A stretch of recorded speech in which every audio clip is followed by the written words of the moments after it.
Hello students. तो आज का दिन 11th फिजिक्स के नाम और हम लेके आए हैं आपके लिए एक बहुत ही शानदार टॉपिक जो है दूरी और विस्थापन। पहले हम इसका एक इंट्रोडक्शन देखेंगे, उसके बाद इन दोनों में अंतर जो कि तीनों परीक्षाओं के लिए इंपॉर्टेंट है। अब चूंकि आपकी वार्षिक परीक्षा बहुत जल्द आने वाली है तो इसके लिए इस टॉपिक को आप अच्छे से जरूर पढ़ें। ठीक है, तो स्टार्ट करते हैं दूरी और विस्थापन। देखिए, जब हम यांत्रिकी की बात करते हैं तो उसमें हम एक तरफ स्थिति विज्ञान तो वहीं दूसरी तरफ गति विज्ञान की हम बात करते हैं। यानी कि कोई भी वस्तु यंत्र कब कहलाती है, जब वो स्थिर से गतिमान अवस्था में आ जाए। ठीक है, यानी एक स्थिति विज्ञान और एक गति विज्ञान। अब देखिए, अगर कोई वस्तु है वो यहां से चलना स्टार्ट करती है जो है बिंदु ए।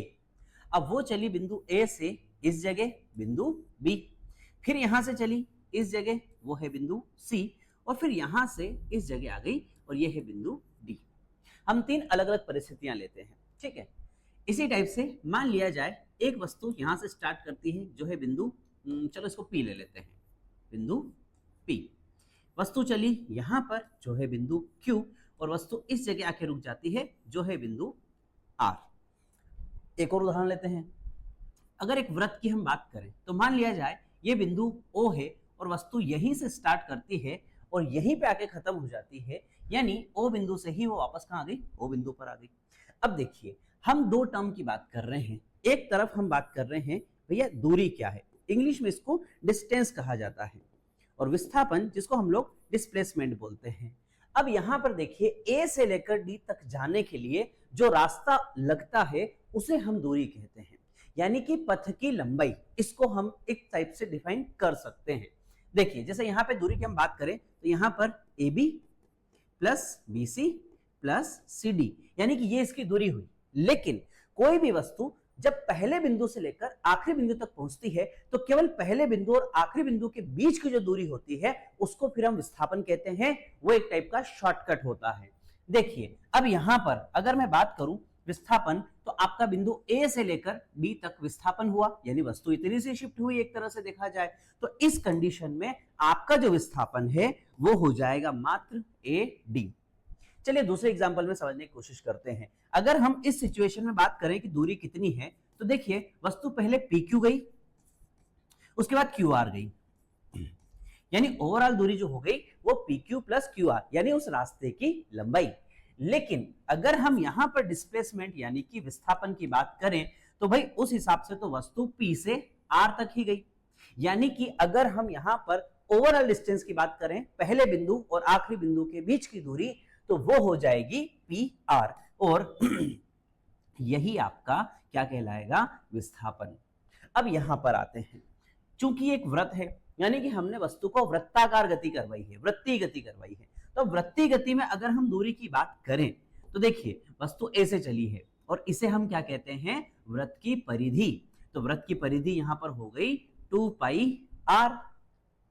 और अगर हम विस्थापन की बात करें तो वस्तु ओ बिंदु से चलना स्टार्ट हुई थी और वापस ओ ही बिंदु पर आ गई, यानी उसका पहला बिंदु भी वही है और उसका दूसरा बिंदु भी वही है। इसलिए यहां पर जो आपका विस्थापन है वो क्या हो जाएगा, शून्य हो जाएगा। तो देखो यहां पर हम क्या निष्कर्ष निकाल सकते हैं कि जब कोई वस्तु गति करती है तो पहले बिंदु से लेकर आखिरी बिंदु तक पहुंचने में जो रास्ता लगता है उस रास्ते को तो हम कहते हैं दूरी। लेकिन पहले बिंदु और आखिरी बिंदु के बीच की जो दूरी होती है उसको हम यहां पर फिर क्या नाम देते हैं, विस्थापन नाम देते हैं। राइट, चलिए एक आध और एग्जांपल अपन समझने की कोशिश करते हैं। मान लिया जाए कि ये पृथ्वी की एक सतह है और यहां से आपने किसी वस्तु को ऊपर फेंका, तो वो गई भैया h हाइट, और वो वस्तु वापस नीचे आ गई तो कितनी आई, h हाइट पे वापस आ गई। अब इस कंडीशन में दूरी कितनी होगी, तो भैया h दूरी गई, h दूरी वापस आई तो दूरी हो गई 2h। लेकिन अगर हम पृथ्वी की सतह से बात करें तो जिस सतह से उसने स्टार्ट करी थी अपनी गति, वापस उसी जगह आ गई है, उसी तल में आ गई है। इसलिए इस कंडीशन में इसका जो विस्थापन होगा वो क्या होगा, शून्य होगा। एक और उदाहरण देख लेते हैं। मान लो ये बिंदु ए, ये बिंदु बी। अब कोई व्यक्ति मान लो ए से आता है, इसको मान लेते हैं सी। कोई व्यक्ति ए से आ जाता है, ठीक है, इसको मान लेते हैं भैया डी। और अगर हम ओवरऑल डिस्टेंस की बात करें तो हमारा डिस्टेंस क्या हुआ, ए से लेकर के बी तक।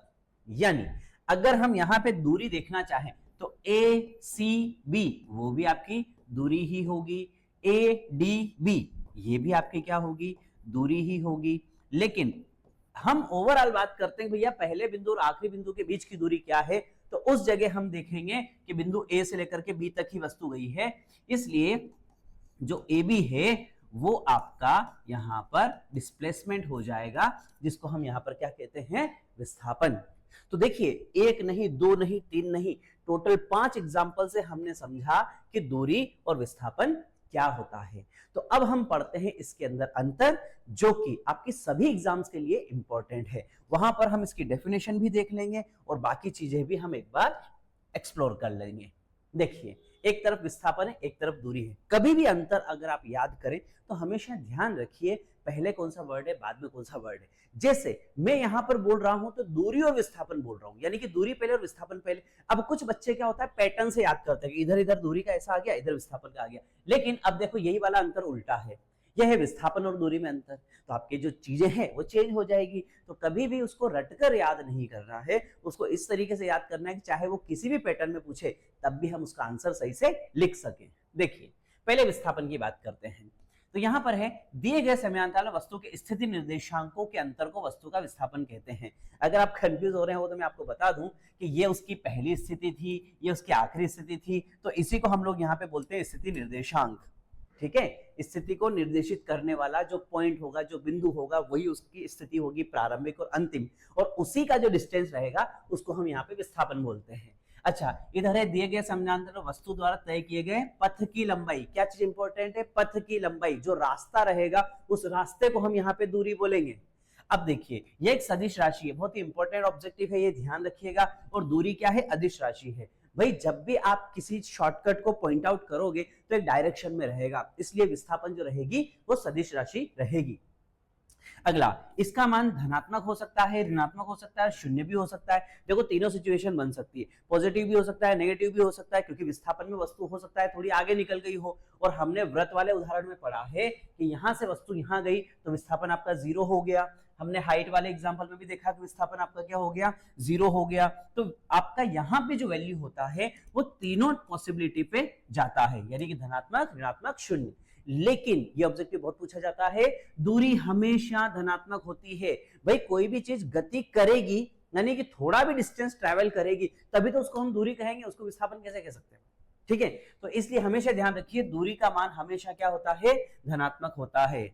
एक और चीज, भाई आप कितने घूम फिर के चले जाओ, पहला बिंदु और आखिरी बिंदु आपका शॉर्टकट रहेगा। इसका मतलब यह हुआ कि विस्थापन का मान जो होता है उस पथ की आकृति पर निर्भर नहीं करता है, उसको पहले पॉइंट और आखिरी पॉइंट से मतलब है। लेकिन अगर हम यहां पे बात करें तो इसका मान वस्तु के पथ की आकृति पर निर्भर करता है। अरे भाई क्यों करता है, क्योंकि हम नाप ही उसी को रहे हैं। तो जिस रास्ते से होकर हम जाएंगे उसी रास्ते का मेजरमेंट करेंगे, और वही चीज तो हमारी क्या कहलाएगी, यहाँ पर दूरी कहलाएगी। तो यहां पर ये पथ की आकृति पर निर्भर नहीं करता है और ये पथ की आकृति पर निर्भर करता है। एक और महत्वपूर्ण चीज, अगर आप इन सारे एग्जाम्पल में देखोगे तो आप पाओगे दूरी का मान हमेशा ज्यादा होता है। यहां देखो हर जगह दूरी का मान ज्यादा होता है, इसका मतलब विस्थापन का मान कम होता है। और अगर मान लो मैं आपको कहूं कि एक वस्तु बिंदु ए से ये बिंदु बी तक गई, तो इसकी दूरी भी हुई ए बी और विस्थापन भी क्या हुआ, ए बी। इसका मतलब ये हुआ कि दूरी और विस्थापन बराबर भी हो सकते हैं। लेकिन एक नॉर्मल कंडीशन में हम बात करें तो दूरी हमेशा ज्यादा ही होती है और विस्थापन हमेशा कम ही होता है। यानी इस चीज को हम ऐसे भी बोल सकते हैं कि दूरी जो होती है वो विस्थापन के बराबर भी हो सकती है या उससे ज्यादा मिलेगी। और अगर हम विस्थापन की बात करें तो विस्थापन दूरी के बराबर भी हो सकता है, और नहीं होगा तो उससे कम ही होगा, उससे ज्यादा नहीं हो सकता। देखिए इस चीज को हमने यहाँ कैसे एक्सप्लेन किया है कि इसका मान दूरी के बराबर या उससे क्या होता है, कम, क्योंकि विस्थापन हमेशा एक टाइप का शॉर्टकट होता है, इसलिए उसकी वैल्यू क्या होती है, कम। लेकिन अगर हम यहाँ देखें दूरी की बात करें तो देखो इसका मान विस्थापन के परिमाण के बराबर तो हम हर सिचुएशन में बता रहे हैं, या फिर उससे हमेशा क्या रहेगा, ज्यादा ही रहेगा। तो ये आपके देखो 4 से 5 अंतर है। अगर हम 4 नंबर के क्वेश्चन पे इसको बात करें या कुछ ऑब्जेक्टिव के बारे में अपन बात करें तो इस अंतर से काफी सारी चीजें जो है वो क्लियर हो सकती है। आई होप ये वीडियो आपको पसंद आया होगा। अपने दोस्तों के साथ इसको जरूर शेयर करिएगा, वीडियो को रिपीट करके भी जरूर आप देखिएगा अगर आपको कोई चीज समझ में नहीं आई हो तो। तब तक के लिए ऑल द बेस्ट।